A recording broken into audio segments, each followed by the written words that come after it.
ಧೂಳಿನಿಂದ ಮೇಲೆ ಎದ್ದು ಹೋಗ್ತಾ ಇದೆ ಅಂತಕ್ಕಂಥ ಮಾತನ್ನು ಹಲವಾರು ಮೀಡಿಯಾಗಳು ಇದರ ಬಗ್ಗೆ ಪ್ರಶಂಸೆಯನ್ನು ಮಾತನಾಡಿದ್ದಾರೆ.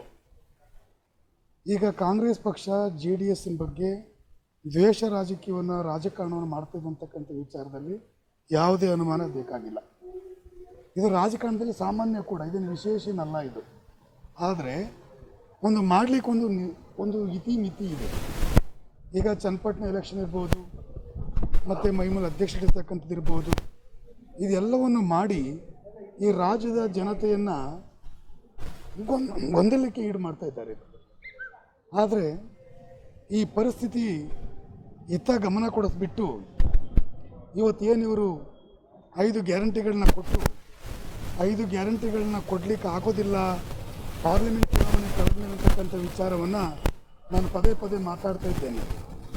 ಅದನ್ನು ಪೂರೈಸೋ ಕಡೆ ಗಮನ ಕೊಡಲಿ.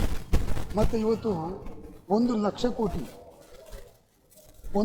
ಕೋಟಿ ಸಾಲ ಮಾಡಿದ್ದಾರೆ. ಆ ಸಾಲ ಮಾಡೋದನ್ನು ಕಮ್ಮಿ ಮಾಡೋ ಕಡೆ ಗಮನ ಕೊಡಲಿ.